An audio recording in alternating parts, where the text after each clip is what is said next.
Hidi ham juda shirin. Do'stlar, eng qip-qizil shaftoli navi Patagoniya bo'ladi. Olgan mevasiga bitta baho beramiz. Ko'rishdan oldin bitta like bosavering do'stlar. Hammalaringga hayit ayyomi muborak bo'lsin. 2026-yil 26-may sanasida turibmiz.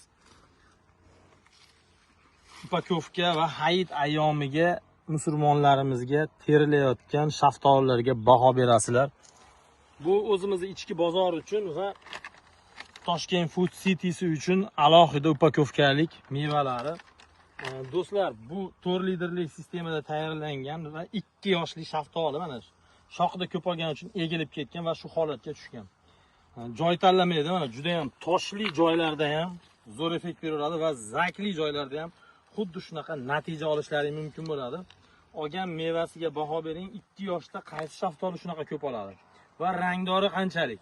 Buni hozir biz sinov tariqasida bir tupini qog'izib qo'yamiz. Sabab bu qancha muddat davomida daraxtida o'z mevasini sifatli va mustahkam usha olishligini tekshirish maqsadida biz buni qog'izamiz va sizlarga bu ma'lumotni ham keyinchalik inshaalloh Xudo xolasa ulashamiz. Agar siz shaftolidan bog' qilmoqchi bo'layotgan bo'lsangiz, hududingiz tog'li rayon bo'lmasa-yu, adir yoki pastekisli issiq zonalar bo'ladigan bo'lsa, aynan mana shu shaftolidan ekishingizni maslahat beraman. Chunki bu juda ham erta bahorga issiqdi hisobiga buni obda urmaydi va juda ham go'zal bo'lib qorayadi. Mana shu holatda hozir men sizga buni 1 litrli uslubda tayyorlangan daraxtni ham ko'rsataman. Bu tomonda 1 litrli uslubda tayyorlangan xuddi shu Patagoniya shaftolisi. Mevasini bleskiga baho bering. Qora qizil bo'lgan, juda ham to'q qizil rangda. Do'stlar, xuddi mana shunaqa shtampda ekishlarni maslahat beraman.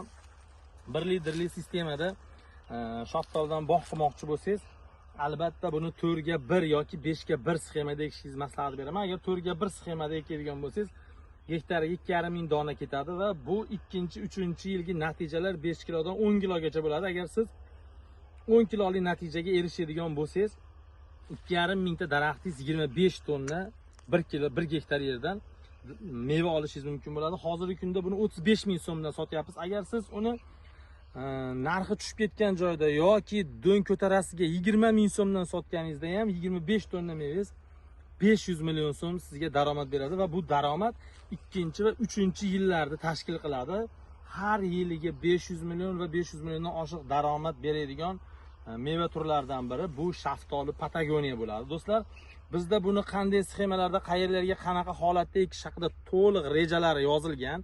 Agar kimga bu qiziq bo'ladigan bo'lsa, pastdagi nomerlarga aloqa etsalaring va boshqa turdagi mevali daraxtlarning qanaqadir muammo bo'ladigan bo'lsa, xuddi o'sha nomer orqali agronomlik maslahati va xizmatlaridan to'liq foydalanishlaring mumkin bo'ladi. Do'stlar, va shaftolilarga agar yoqqan bo'lsa, bitta like bosib o'tib ketasizlar va bizni kuzatish uchun va yo'qotib qo'ymaslik uchun obuna bo'lib qo'ying. Agar sizni hayotingizda daraxtga taalluqli joyi yoki uyingizda daraxtingiz yoki bog'ingiz bo'ladigan bo'lsa, obuna bo'lsangiz, bunga qanaqa agrotexnikalar qilish kerakligi haqida ham to'liq ma'lumot beramiz va inshaalloh Xudo xolasa sizga foydamiz tekkandan biz ham xursand bo'lamiz. Salomat bo'lasizlar va shaftolilarga bitta like bosish esdan chiqmasin.